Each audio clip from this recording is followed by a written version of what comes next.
following podcast is a Honey Media production.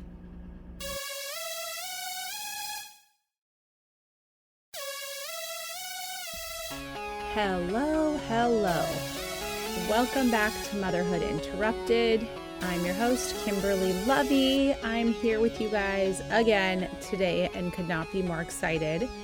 And today I want to talk to you guys about what to do when you're feeling really down or stuck, depressed, defeated, or maybe just anxious, not confident. Just kind of the feelings that might be sitting deep inside you and you might just be kind of grappling with them. So I will talk to you about that shortly. But first, I want to talk to you about some fun stuff. Okay, two things we need to talk about. Number one, my 40th birthday. It's less than 6 months away, and I've been trying to plan a trip for not long enough, but I've been thinking about the trip that I want to take. And I have to tell you guys, I'm struggling on figuring out where we want to go. And I want it to be like a friend group trip because I have some awesome friends and I want us to all go and I want it to be awesome. So here's the thing. I want it to be tropical and somewhere you can scuba dive and jet ski and snorkel and party and not have it be too serene or too, organic or whatever. I really want it to be 40th birthday, hell yeah, let's live it up. And also I want to show off my mom glow up, and so I want all my friends to do the same, get a good spray tan, all the things you guys understand. So here's the issue. Cabo is 2 hours away from us. And I actually have only been there once a long time ago, but I kind of feel like it's very beat. And a lot of my friends that go there all the time, multiple times a year, they're like, oh, don't go to Cabo in July. I can already feel them just absolutely not. It's way too humid. So that kind of rules that out because I feel like Cabo's the easy, kind of the low hanging fruit because it's close. It's not super expensive. And it checks all the boxes. Now, I will say last year, a bunch of my friends turned 40 and I saw 17 Cabo trips. And I just was okay, maybe it's basic now to go to Cabo for your 40th because I feel like literally everyone I know already did it. Okay, so that's Cabo. So then I was thinking of maybe Aspen in the summer. Well, the thing is that Aspen is supposed to be amazing during the summer. Most of my friends haven't had that trip, or if they have, they absolutely love it. And I get it. It feels very nature and very let's go hiking, and I fucking hate hiking. And by the way, I used to be an avid hiker. And all of a sudden, maybe 10 years ago, I realized I was on a hike in Topanga or something, or not Topanga. I was I forget the hike. It was somewhere in the city. It was not Runyon. It was some other one. But anyway, I remember I was on this hike and I'm going up and up and up. And I just thought, every step I take is uphill. And I just actually don't enjoy this. And I just randomly had this epiphany that I think that I liked hiking because my parents like it, my sister likes it. And so I somehow thought I loved hiking. And then I realized I fucking hate hiking and I never went hiking again. And I stand by that, by the way. I don't like nature. Okay, I like nature, but in a very okay, I saw it, I did it for a little bit, and then I'm where's my 5-star hotel and all the things, right? So anyway, so Aspen's feeling a little bit bougie nature, but and I think that's cool, but I feel maybe my 45th birthday for that, or I don't know, Brian's 45th, or I don't know, another trip. I'm just not jazzed about it. I'm not feeling there's a hot girl summer behind it. I'm not feeling there's any jet skiing happening. I feel a spray tan is just not appropriate. I don't know. Okay, so then I started looking into Amanyara in the Turks and Caicos. And I start looking it up. By the way, I've been getting up at 4:30 in the morning. So it's now 5:15 a.m. and I'm stalking all these different random places, trying to figure out how you even get there and how much they are and all the things.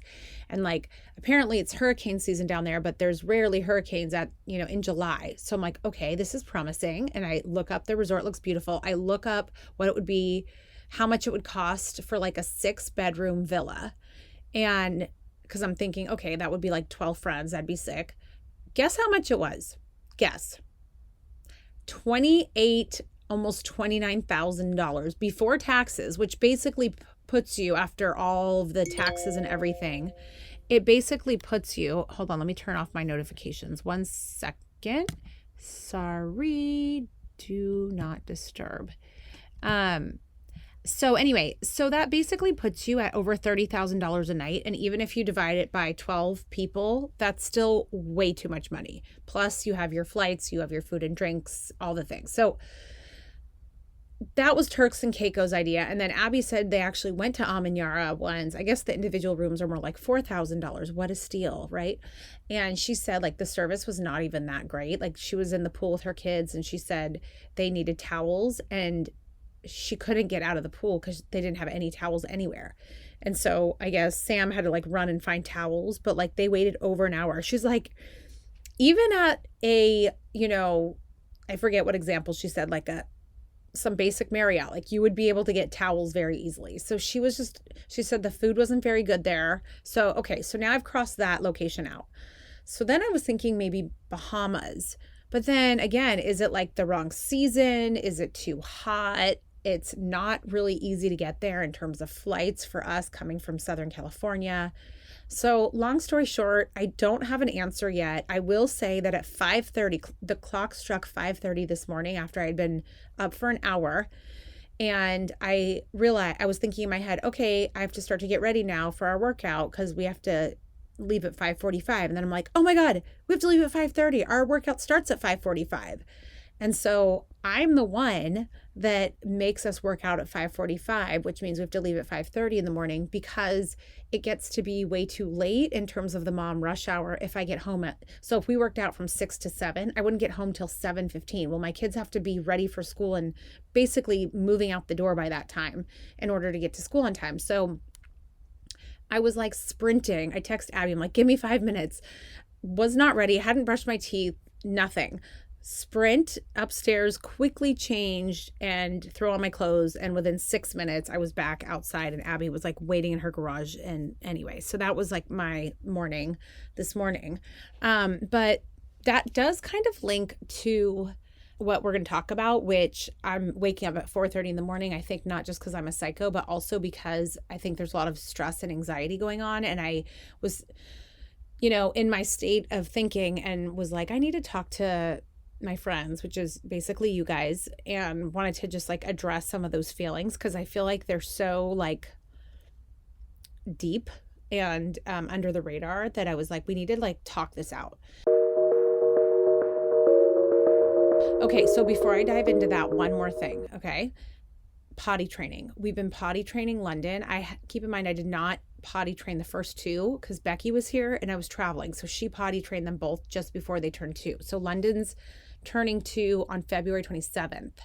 And so I'm like, oh my God, I need to do this. So you need like a long weekend to do it. And so that's what we've been doing is like potty training, and it has just been a disaster. Like supposedly in 3 days you can do it. No. Homegirl today, she literally pooped all over the floor. This is the second time she's done it. Pooped everywhere. I'm talking, it's all over her butt. It's down her legs. She's stepping on it. So it's all in between, all over her feet. It's all over the floor in the bathroom. Thankfully, we're going to be ripping out this bathroom. And so I wasn't like that upset, but I was totally disgusted. I needed to get like a whole laundry basket full of rags and wipes and things to throw out and clean, and it was just traumatic. Then you have to like throw her in the bath. Keep in mind it's at this time it is exactly 8 a.m. Our car wash guy is there, he's waiting, and I'm naked because I just came out of the shower myself. So I'm naked, I'm trying to like clean up, and like every time she moves she's getting poop in more places, and I can't just pick her up because I'm naked and I'm clean, and I have to run downstairs to get the car wash guys my car out of our garage so that they can start. And it was just literally, that's how it's going. Okay. Totally just a disaster. And the way we do it, just so you guys know, is Becky has us get these underwear they're underwear, but they're like thicker. And she says to wear the underwear, have them wear underwear as opposed to pull-ups, because when they wet themselves, they should feel the discomfort of it and not like it, and you don't change them out of the wet underwear right away. She said, like, let them feel that it's uncomfortable so they don't want to keep doing it. Whereas pull-ups, they can't like have that experience. And then basically sit down with them like every 20 minutes for 20 minutes and like bring books, bring toys. And for us, we actually brought in the iPad and turned off TV. We let her watch Moana or Frozen or Miss Rachel or Blippi or whatever. And then, of course, if she goes pee, then you give her a treat, every time. And we have a little like toilet seat that she can climb up, and like one that's stable so that when she climbs up, it's not moving. And so she doesn't like freak out. So we actually got a new toilet seat, like baby toilet seat that has little steps so that she's secure and so she can like climb up. So she has gone a couple times in the toilet, but like for every one time she's gone in the toilet, there's been 10 times she hasn't. And you need a lot of these underwear and you have to do a lot of laundry to like make sure you have enough for the next time that she goes. So anyway, it's just not enjoyable. That's what I can tell you. Thankfully, we have Casey here who has been helping and, has been able to kind of just jump in and assist a little bit, but it's not fun. Potty training is painful. She is young for sure. And I know that it's like, well, maybe she's not ready, but here's the thing. She's very willful. And so was Charlotte. And I will say, I feel like because she's at the stage where she's willful, but still a little bit flexible, I actually feel like waiting for her in particular is going to be even worse, because I can't even imagine if she's like 4 years old and she's screaming at me. Like she would totally like hold me hostage, I feel like. And I just feel like it would be so much harder, even though it's frustrating now. She does already understand, like even the first day she grabbed the toilet paper, ripped it off and said wipe, and she started to wipe herself. So she definitely understands what's going on and she gets it. It's just a matter of her, I think, just getting comfortable more than anything with something that's, it's new, it's different, it's out of their norm. It's, kind of feels like they're losing control in some way. And anyway, so that's how that's going. I'll give you guys an update on our next chitty chat. Okay, so that's kind of that. So I want to talk to you about just like the underbelly of society. As we know, we live in the Instagram world and everyone's just so freaking fabulous. And I just think that it's important to address real feelings. And I know that whether you're a mom, whether you're single, working, stay at home, like everyone has a different setup. And every single one of us has some version of stress, anxiety, and sometimes even bouts of depression that come with it. And I think that just having some practical ways to kind of really work through feelings when you're feeling down is important. And so I kind of outlined 4 or 5 steps that I think are very realistic and very practical, and they're things that you can actually do and apply if you're sitting there struggling, or if you have a friend that's struggling, a sister, somebody that's just like in a funk or having a hard time. Like we all go through different bouts of like, ebbs and flows and stuff like that. So I'm going to go through one by one, and it looks like it's 4. 5 of them. I spent quite a bit of time on this yesterday because I just like needed to get this off my chest. So even if this helps just one of you, I feel like it's worth putting out there into the world. So thank you. Okay. So the first one is the hardest one, and this one is sitting with your feelings. So I'm saying this because I think sometimes we want to band-aid or rip off, like it's uncomfortable to be in a bad state. And if you're anything like me, it's, hard to kind of just sit with your feelings. And I think this one is really important because it does take time for you to kind of collect yourself and digest, like if something happened. And I think the go-to for a lot of people is suppressing your emotions because it's like a survival mechanism. And I know for sure that suppressing or ignoring your emotions is just not healthy, period. It's not healthy for your body. They say that you develop illnesses when you suppress your emotions, and, it manifests in other ways. And I think suppressing your emotions is something that's the easy fix, whether it's drinking or, I don't know, doing drugs, drinking, overdoing, anything to kind of just dissolve the feelings and like rip off the Band-Aid and make it just feel so much better. And like, I just think that's the easy way out. And I think we have to like get really comfortable with sitting in the discomfort. And I think it's one thing to stay positive. So you could also be like me, where it's like you're trying to be positive all the time, and it's like that's great. It's great to always try and be positive, but this really shouldn't be the replacement of something that's really deep inside of you that needs to be addressed head on. So the first thing is just not fixing, not suppressing, and just truly sitting with your feelings and like feeling them, being sober through that process. And whether it's just yourself or, I would just say, never mind. I'm going to move on to the next one. Okay. The second one is, before you get too down or too anxious, you do need to start coping with the source of your pain. So sometimes it's more of like a clear set of circumstances. For example, a death occurs or a job loss, a breakup. And then other times the true source of your pain can be a lot more layered and dynamic and not quite as clear. And sometimes we don't even have that full clarity as to why we're feeling bad. And we don't really take the full time to unpack it. So I think if you're struggling, you really do need to take the time to figure out the true root cause.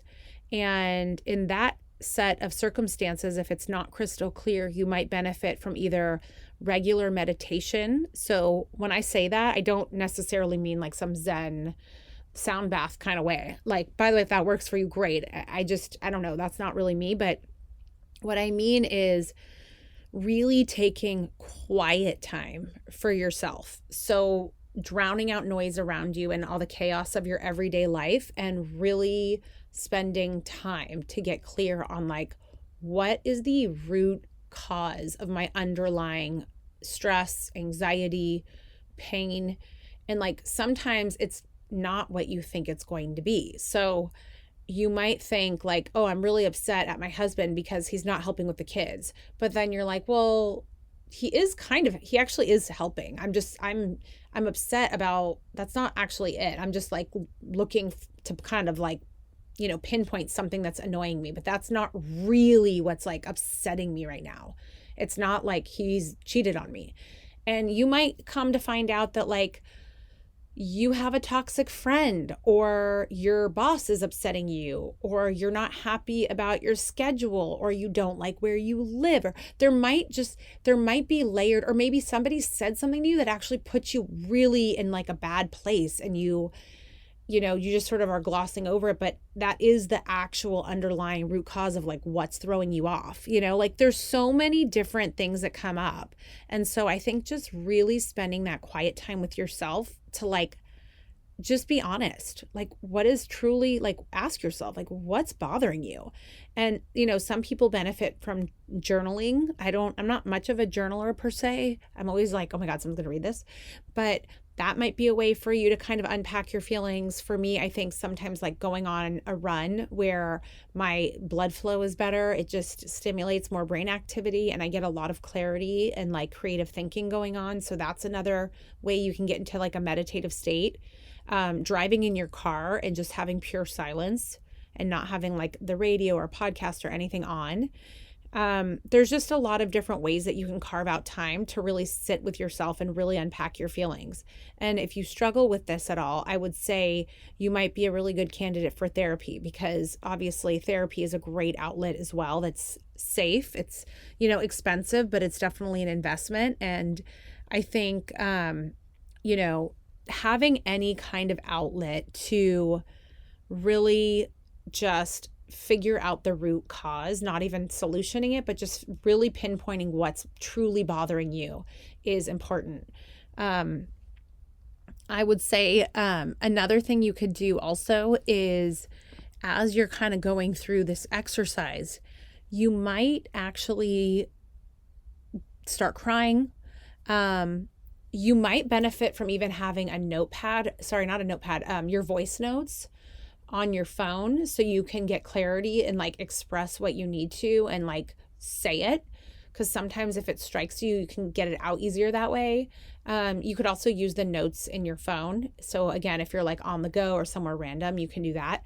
But I would just say, like, let yourself feel the feelings. Like a lot of times when you're grappling with your emotions, whether you're alone or with somebody else, like tears come. Like the emotions, like if you're digging deep enough, there's real pain, and letting those emotions come out is so cathartic. It's so helpful. It's so healthy.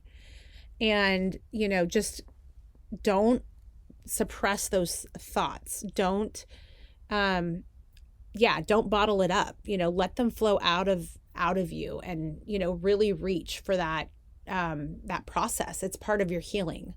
So that's sort of that. And then number 3 is, if you can't find clarity and you're really still struggling and you've pretty much exhausted all of your own efforts on your own, I would say you definitely need to get into some kind of therapy, or you need to find somebody that can truly help you. And someone that you can fully trust 100%, and someone that doesn't shame you, or someone that doesn't judge you, that won't repeat anything. But you really do need to reach for help, because I think this is where depression can really set in. And if you're quietly struggling like this, it's important that your mental health is intact, especially if you're a parent and you have children that are depending on you. Chances are your mood is really impacting your entire home.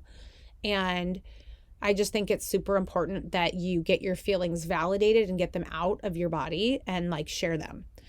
Okay, so once you've gotten to the root cause and really digested it, you need to start making decisions about how you choose to react.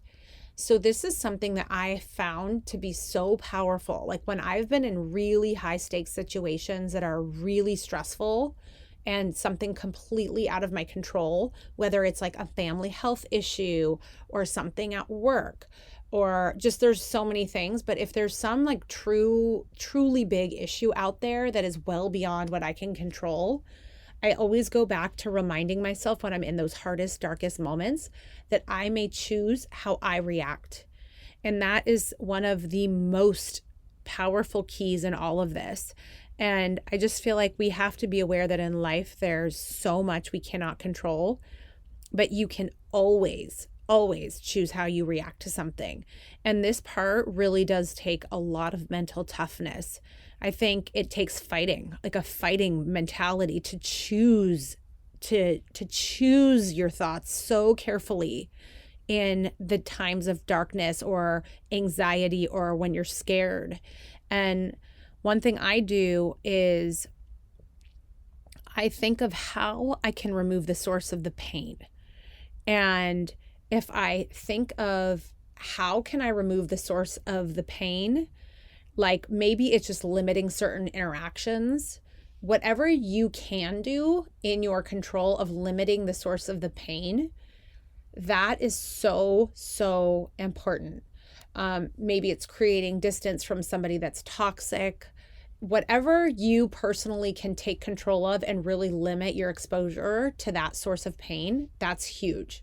The second thing is really flooding yourself with positivity. When you're that down, you need to start replacing all the negative thoughts and all of the painful, anxiety-inducing thoughts that you carry with you day in and day out. You need to replace that with overwhelming positivity.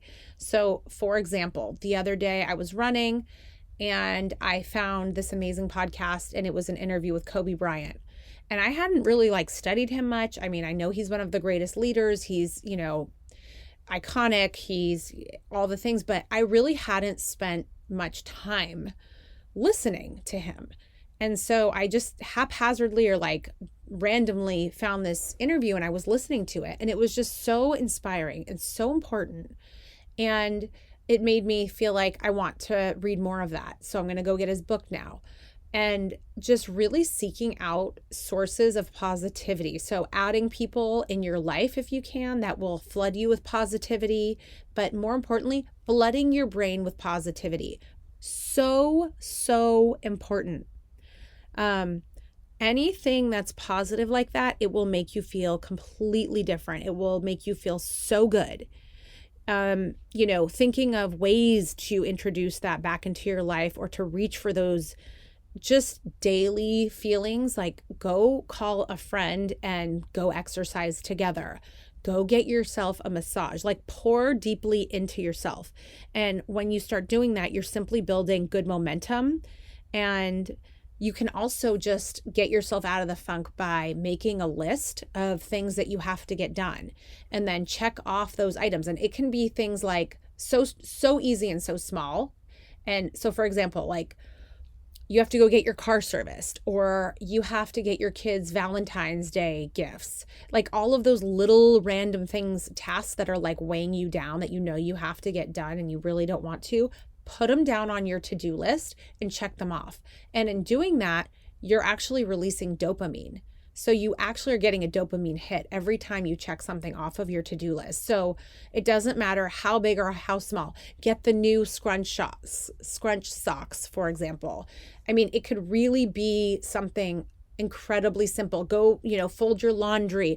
It could be literally any task, because if you're really down, chances are you have a lot of stuck energy and you're not being as productive. And it's like all of those other tasks, paying a bill, whatever it is, can really easily just like almost like pile on top of you and like build this like negative feeling of like helplessness and stuck energy and like you're drowning. And just simply pulling together that list, just sit down for 2 minutes and like rattle off everything you can think of. The other day, it was like, I have to have my chandelier cleaned in my house. I mean, I have to call the guy. It's just stupid, random little tasks, but they're things that have to get done that I've been meaning to do for quite some time. And so doing that, it's going to really kind of get you into a different flow state. And it's really a prime opportunity when you're in these situations. These are prime opportunities for you to start manifesting your new chapter. So, envisioning a new chapter where the pain and stress you're experiencing is behind you. And you really need to see it. You need to feel it. You need to just experience it where possible. And this is so important because it gives you hope and it brings calm and it brings you strength. And oftentimes we release ourselves from the anguish we're suffering from when we embrace change and embrace the art of the possible, because we're releasing limiting beliefs, we're releasing fear, and we start to experience real growth in really trying times. And this is how we begin to develop self-confidence as well. So another thing you can do is come up with 3 truths about yourself that nobody can take from you. So if you're really struggling with your confidence, you can think, okay, let's just say you're having a hard time at work and you're really struggling, and you think of 3 things that are absolutely true, factually true. So for example, think of, nobody can take my education from me. Nobody can take away my experience, my true work experience, where I have years and years of hard work and true experience that makes me the capable employee that I am or leader that I am at work. No one can take those things from me, and no one can take away hard work from me. I'm always willing to put in the hard work to get something done. And so no matter how negative a situation is around you, you remind yourself that at the end of the day, you are fine because you are educated, you are experienced, and you are hardworking. And with that, you will always be okay. You will always have another job opportunity. You will always have another door that opens if one closes. And I think just really reminding yourself of 3 facts that are absolutely true, that are positive about yourself. And like, this is not just like self-helpy fluffy. This is like actual, just black and white things about yourself. And I think just really leaning into that power, it helps you take back your power when you go through an exercise like that. Okay, now, number 5, I would say giving away something that does not involve yourself is really the key to number 5. You've kind of gone through the first 1 through 4 steps, but you also need to give to others. So whether that is to show up for a charity event or something where you are giving outside of yourself is so important because it reminds you that there is so much more outside of yourself. When you're sitting in this kind of pain, it's a very selfish experience. It's very self-centered and it's very draining. When you are giving something away, it could be something creatively. It could just be a simple helping hand. Like if your neighbor went through a surgery and you make them a soup, or, you drop off a card. It can be thanking teachers. It can be volunteering at your kid's school. It can be anything that you do, but find something that's positive and productive that you can do. And it can just be like a one-time thing. It doesn't need to be this massive commitment. And you offer to do something different that you don't normally do, that is outside of yourself, and it really helps you stay grounded. And it reminds you that you have the power, to make a positive impact to those around you and to the world. And I think that is something we always need to remind ourselves with and of. We need to remind ourselves of that. And I think just, donating your time, your money, your resources, your love, whatever it is that you can give away is going to make you feel so much more well-adjusted, confident, happy, fulfilled, and it's definitely worth doing. So those are kind of my 5 tips. I hope that some of this resonates. If it does, and if you like it, can you please rate us 5 stars on all the platforms out there, Apple Podcasts, Spotify. Send me a note on Instagram at Kimberly Levy. I would love to hear what parts you really liked or what resonated with you, or if you have any other tips. I know there's a lot out there on this, but I just thought it was important to address kind of head on. If anybody's not feeling their best at the beginning of the year, or they've had a rocky start to the year and they're like getting down about it, I just want to address that with you and give you some support. The other thing I have to share is the podcast is going places, and we're doing a lot of big changes behind the scenes. I'm not going to share any of them yet because we're still figuring them out, but I'm just letting you know we're not just hanging out doing the basics. We're doing a lot more with it. And I'm getting really, really excited to lean into it even more and share more and more and more with you guys. So I just want to say thank you again for listening, and thank you for all your support. If there's an episode that you think other people can benefit from, can you please just copy the link and share the episode over text with your friends, on your social media, however you share your content. Let other people benefit from it, and I really, really appreciate you guys. So I hope this was helpful to you, and I love you guys, and thanks again for listening. All right, that is it for today. Now, as you know, some of our best conversations actually happen after the show. So I want you to find me on Instagram at Kimberly Levy and let me know your thoughts about today's show. You can screenshot this episode and let us know what your biggest takeaway was and tag me at Kimberly Levy, and we can share it on our stories. I will see you again, same time, same place next week.